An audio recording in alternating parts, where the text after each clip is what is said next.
Shalom, salam dalam damai sejahtera Tuhan Yesus Kristus untuk rekan-rekan sekalian. Renungan saya pada saat ini saya beri judul Hati-hati Barang Palsu. Saya membagikan renungan ini dalam beberapa bagian. Yang pertama, biang keladi. Dua hal. Siapa biang keladi daripada barang palsu dalam hal rohani, yaitu iblis. 2 Korintus 11 ayat 13 sampai dengan 15, sebab orang-orang itu adalah rasul-rasul palsu, pekerja-pekerja curang yang menyamar sebagai rasul-rasul Kristus. Hal itu tidak usah mengherankan sebab iblis pun menyamar sebagai malaikat terang. Jadi bukankah suatu hal yang ganjil jika pelayan-pelayannya menyamar sebagai pelayan-pelayan kebenaran? Kesudahan mereka akan setimpal dengan perbuatan mereka. Kemudian mengapa pemalsuan? Ada beberapa hal untuk mencari pengikut iblis. Sebagai catatan, neraka dibuat khusus untuk iblis dan pengikutnya, yaitu malaikat-malaikat yang memberontak dan juga mereka manusia yang tidak percaya kepada Tuhan Yesus. Kemudian mengapa bagian yang kedua untuk melakukan penyesatan. 1 Timotius 4:1 sampai dengan 2, tetapi Roh dengan tegas mengatakan bahwa di waktu-waktu kemudian ada orang yang akan murtad lalu mengikuti roh penyesat dan ajaran setan-setan oleh tipu daya pendusta-pendusta yang hati nuraninya memakai cap mereka. Kemudian yang nomor 2, bentuk kemasan. Beberapa bagian dalam renungan ini. Yang pertama, pemberita palsu. Ada nabi palsu, ada rasul palsu. Nabi palsu ada di Matius 7 ayat 15, rasul palsu ada di 2 Korintus 11 ayat 13. Kemudian ada saksi-saksi palsu, Matius 19 ayat 18. Kemudian pengajar palsu, 2 Petrus 2 ayat 1. Kemudian bagian yang kedua, bentuk kemasannya adalah pemberitaan palsu. Dua hal. Injil palsu, Galatia 1 ayat 6, aku heran bahwa kamu begitu lekas berbalik daripada Dia yang oleh kasih karunia Kristus telah memanggil kamu dan mengikuti suatu Injil lain. Kemudian ada pengajaran palsu, 2 Petrus 2 ayat 1. Kemudian bagian yang ketiga, penebus palsu atau Mesias palsu. Matius 24 ayat 24, kemudian juga 2 Korintus 11 ayat 4 mengatakan, sebab kamu sabar saja jika ada seorang datang memberitakan Yesus yang lain daripada yang telah kami beritakan.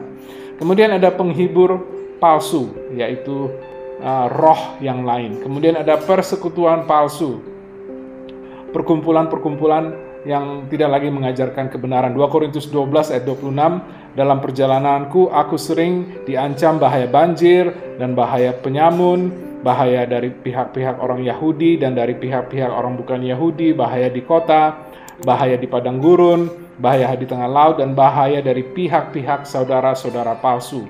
Kemudian ada penyembahan palsu, Imamat 10 ayat 1 sampai dengan 7. Nomor 3, bagian ketiga, belajar kebenaran. Prinsip penting, yang palsu ada karena yang asli ada lebih dahulu. Tanpa yang asli tidak mungkin ada pemalsuan. Yang kedua, belajar kebenaran yang asli saja, maka yang palsu akan ketahuan jika pemalsuan hadir.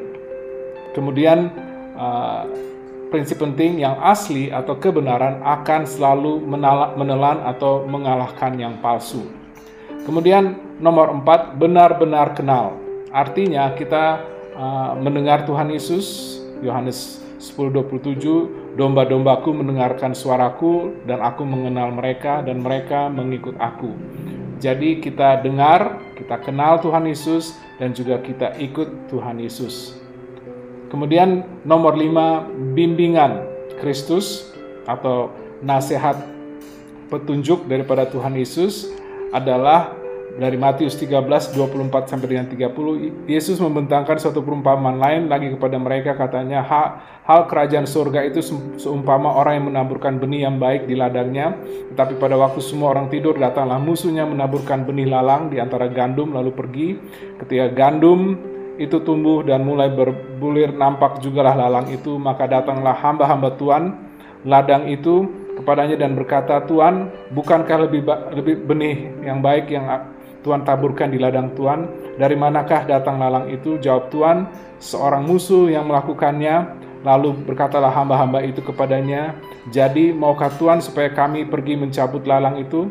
Tetapi ia berkata, jangan, sebab mungkin gandum itu ikut tercabut pada waktu kamu mencabut lalang.